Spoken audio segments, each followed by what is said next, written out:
우리 화내서 화로 해결된 문제는 전혀 없다, 아무것도 없다라는 제목을 갖고 하나님 말씀 증거하도록 하겠습니다.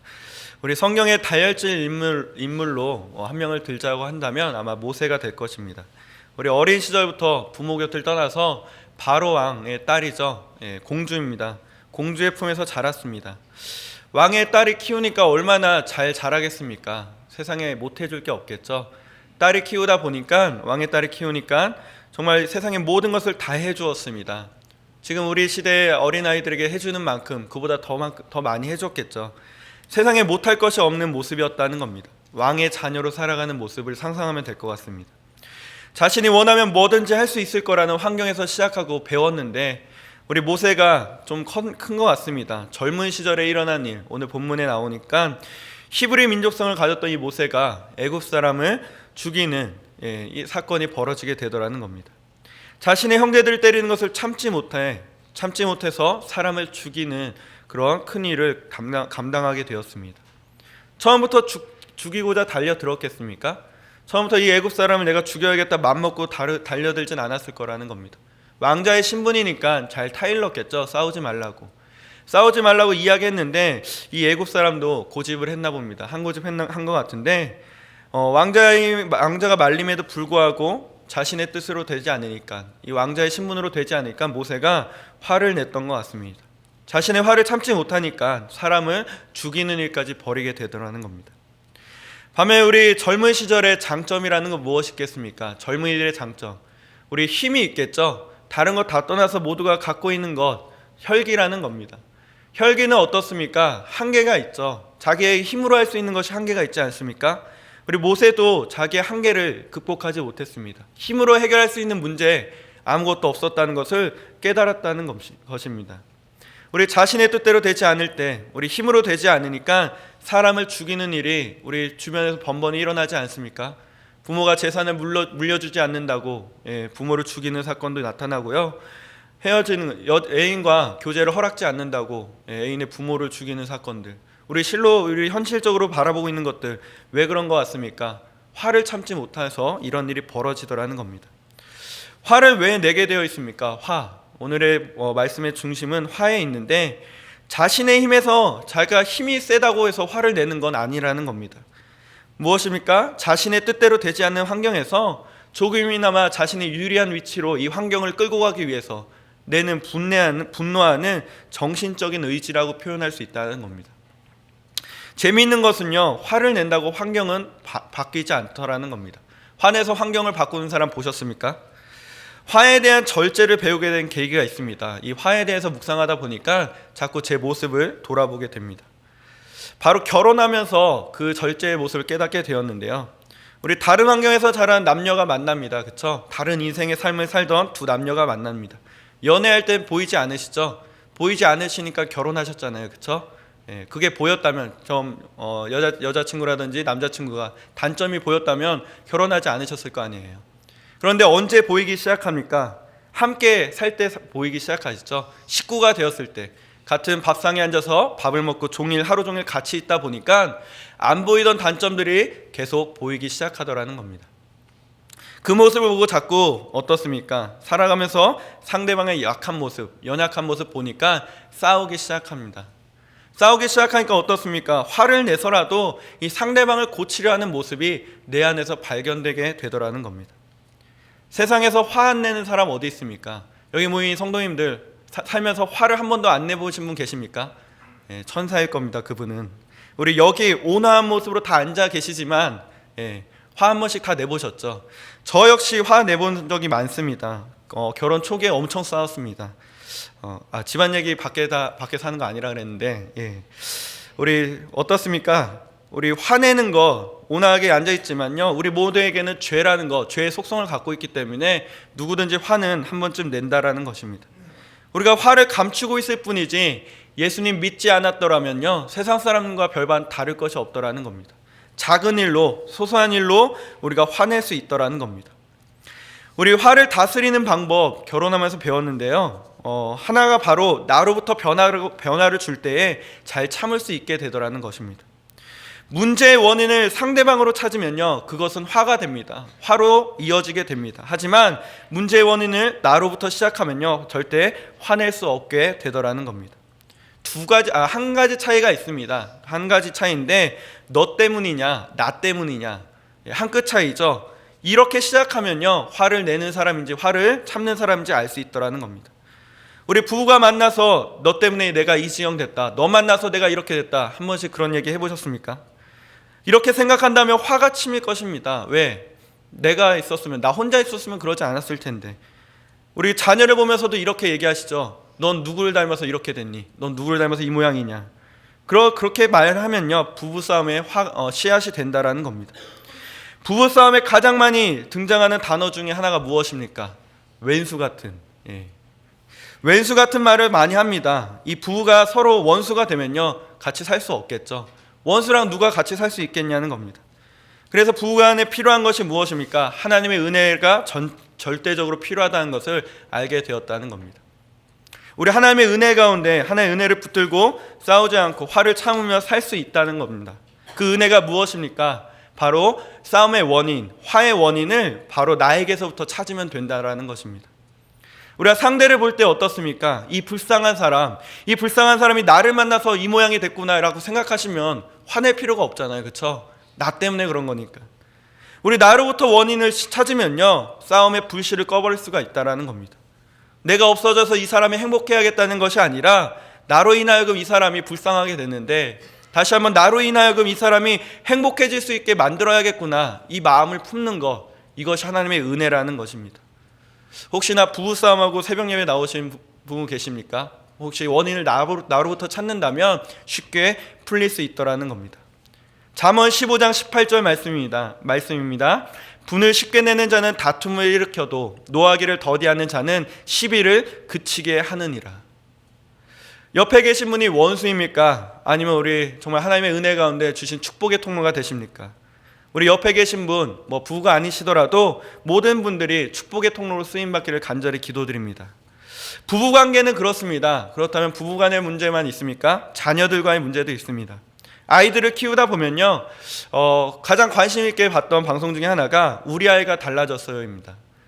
보신 분도 계시겠지만 정말 저도 아이를 키우면서 이 프로그램 많이 보게 됩니다. 제가 누구한테 아이를 키우는 법을 배운 적도 없고요, 아이가 아플 때 어떻게 해야 되는지 알 수 있는 것도 아무것도 없었더라는 겁니다. 그때 좀 교육용으로 정말 잘 보게 되었는데, 정말 세상에 말로 표현할 수 없는 아이들, 보지도 못했던 아이들이 TV에 나옵니다. 막 오줌도 싸고 바닥에 오줌도 싸고 엄마를 때리고 핥히고, 말 상상할 수 없는 아이들이 많이 나옵니다. 그런데 이 문제를 접근하면서요, 아이에게 시작했던 많은 문제들, 이 원인을 어디서 찾고 있습니까? 100% 부모에게서 찾고 있더라는 겁니다. 아이에게 생긴 문제의 원인은 바로 부모에게 있었더라는 겁니다. 그래서 아이를 회복시키기 위한 모든 솔루션이 어디에 집중됩니까? 부모에게 집중되어 있죠. 환경의 변화, 이러한 것들도 있지만 부모의 관계로부터 아이에 대하는 태도, 모습 등 이런 것들 변화시키는 것들, 아이의 문제를 접근하기 위해서 부모를 변화시키니까 아이가 변화되더라는 겁니다. 우리 아이들과 자녀가 너무 커서 관계가 안 좋으십니까? 그렇다면 원인을 자신으로부터 찾아보십시오. 아이가 커서 크고 작고의 문제가 아니라 그냥 나로부터 시작되면 아이와 대화가 시작될 거라는 겁니다. 자녀를 위해서 다 해줄 수 있는 부모님 아닙니까? 그럼 나 자신을 바꾸는 것, 그것도 해줄 수 있어야 한다는 겁니다. 돈으로 해결하는 것이 아니라 나로부터부터 시작하면 그 모든 문제들 해결될 수 있더라는 겁니다. 우리 잘못된 양육을 바로잡기 위해서 자신을 변화시킬 수 있는, 희생이 있는, 사랑이 넘치는 부모가 될 때 자녀와의 문제도 해결될 줄 믿습니다. 반대로 자녀들도 부모에 대해서 화날 때가 많이 있습니다. 자녀들 화낼 수 있겠죠. 자녀는 부모의 입장을 생각하는 지혜가 필요합니다. 그 나이에 뭘 알겠습니까? 그 나이에 뭘 알겠냐는 겁니다. 그 부모의 입장을 어떻게 이해할 수 있냐는 겁니다. 가장 최근에 부모님의 입장을 잘 기억할 수 있었던, 부모님의 입장을 이해할 수 있었던 순간이 있었습니다. 바로 아이를 키울 때 그런 모습이 생각나더라는 겁니다. 내가 갓난아이 시절 기억하지 못하지 않습니까? 여러분들 젖 먹었을 때 기억하십니까? 어릴 때 그 어려웠던 환경들 기억하십니까? 전혀 기억나지 않습니다. 그런데 내가 아이를 키울 때 보니까 그때 깨달은 것이 부모님도 나를 이렇게 키웠겠구나, 이것을 깨달았더라는 겁니다. 누가 얘기해줘서 안 것이 아니라 그냥 아이를 바라볼 때 나의 부모님도 나를 이렇게 고생하면서 밤잠 못 자면서 나를 키우셨겠구나, 이 마음을 드니까 나의 부모도 이해하게 되더라는 겁니다. 잔소리가 잔소리로 들리지 않습니다. 이게 소리도 나를 위한 거구나, 이렇게 이야기가 들리게 되더라는 겁니다. 우리 부모의 마음 이해합니다. 자녀의 입장이라면 부모의 마음을 충분히 이해해 줄 때 우리가 화로 해결하는 것이 아니라 정말 하나님께서 주신 은혜 가운데 좋은 가정이 될 줄 믿습니다. 신명기 5장 16절에 우리 십계명 나옵니다. 너는 너의 하나님 여호와의 명한 대로 내 부모를 공경하라. 그리하면 너의 하나님 여호와가 내게 준 땅에서 내가 생명을 길고 복을 누리리라. 우리 하나님의 명령입니다. 부모를 공경하는 것 당연한 일 아닙니까? 부모를 공경하는 것, 하나님 대하듯이 부모님을 대하는 것이 우리 성경 말씀에서 주시는 자녀가 부모를 대할 때의 태도라는 겁니다. 그럴 때 우리에게 주시는 은혜가 넘칠 줄 믿습니다. 결혼하지 않았거나 또 부모님을 지키고 있는 자녀라면요, 오늘부터라도 우리가 부모님을 이해하는 마음 달라고 기도하십시오. 우리 공경함으로 오늘 말씀처럼, 신명기 말씀처럼 큰 축복을 누릴 수 있는 귀한 자녀 되기를 간절히 기도드립니다. 우리 아이들에게 적용되고 또 부부의 관계 속에서도 많은 문제의 원인을 나로부터 시작하라고 했습니다. 나로부터 시작하고 고친다면은 이 모든 문제 해결될 줄 믿습니다. 우리 신앙생활도 마찬가지라는 겁니다. 신앙생활, 교회에 대한 불만 품고 있는 성도 있습니다. 불만도 있고요, 또 교회를 놓고 화를 내는 성도도 있더라는 겁니다. 우리 환경을 탓하는 것이 아니라 교회 문제들 바라보면서 나부터 시작한다면 그 문제 쉽게 극복할 수 있더라는 겁니다. 우리 하나님에 대한 영적인 무감각의 원인은 어디에 있습니까? 자신에게 있겠죠. 하나님이 나를 찾아오지 않는 게 아니라는 겁니다. 하나님 내 곁에 안 계신 게 아니라 내가 하나님 내 곁에 계신 걸 못 느끼더라는 겁니다. 원인이 어디 있습니까? 나에게 있죠. 우리 환경을 탓하는 사람들, 환경이 좋지 못해서 성경 공부를 못해서 내게 하나님 없다, 신앙 성장하지 못하는 것, 교회 탓하는 것, 다른 사람에게 원인을 찾는 사람들 불평불만하더라는 겁니다. 오늘날 하나님께 진정으로 예배드리지 못하는 모습 어디에서 발견할 수 있어야 합니까? 내 자신, 내 내면에 하나님을 만나지 못하는 모습을 발견할 때 우리가 변화받을 수 있더라는 겁니다. 문제는 누구에게 있습니까? 나에게 있습니다. 남 탓하는 성도가 아니라 내 탓으로 하여금 회복되어질 수 있는 믿음의 성도들을 기도합니다. 우리 교회 많은 문제들 갖고 있지 않습니까? 건강해 보일지라도 작은 문제부터 큰 문제까지 문제는 있습니다. 하지만 문제 해결의 능력은 어디 있습니까? 나에게서부터 시작될 때, 나에게부터, 나의 원인을 나로부터 시작한다면은 내가 기도하지 않았던 것들, 내가 예배 제대로 못 드렸던 것들, 이 모든 원인이 나에게 있지 않습니까? 기도하고 예배 제대로 드린다면은 우리가 모든 문제가 해결될 줄 믿습니다. 누가복음 6장 41절 말씀에 어찌하여 형제의 눈 속에 있는 티는 보고 내 눈 속에 있는 들보는 깨닫지 못하느뇨. 원인을 어디서부터 찾고 계십니까? 화내실 때 한번 생각해 보십시오. 문제의 원인을 나로부터 시작되면요, 이 화내지 않고도 많은 문제를 해결할 수 있음을 믿습니다. 오늘 모세는 광야로 나아갔습니다. 자신의 문제를 해결하지 못하고 도망갔습니다. 하나님과 만나는 자리로 찾아갔다는 겁니다.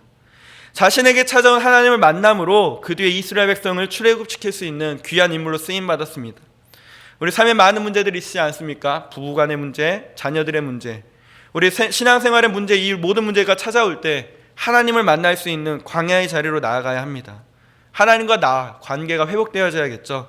우리가 홀로 주님을 만나는 모든 문제를 해결함 받았던 모세처럼 우리 주님을 만나는, 또 주님을 예배하는 방법들 배우는 광야의 자리, 또한 주님을 만나면서도 모세가 체험했던 건 무엇입니까?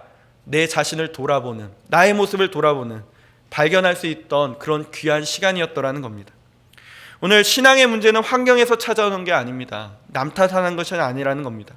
하나님과 나와의 관계, 1대1 관계에서 찾아올 때 우리 나를 찾아오신 주님께서 반드시 나를 사용해 줄 수 믿습니다. 우리가 화내고 성내는 것이 아니라 오늘 모세가 광야에서 하나님을 만남으로 자신을 귀하게 쓰였던 것 같이 우리가 제대로 주님을 만나면은 우리의 삶도 귀하게 쓰임받을 줄 믿습니다.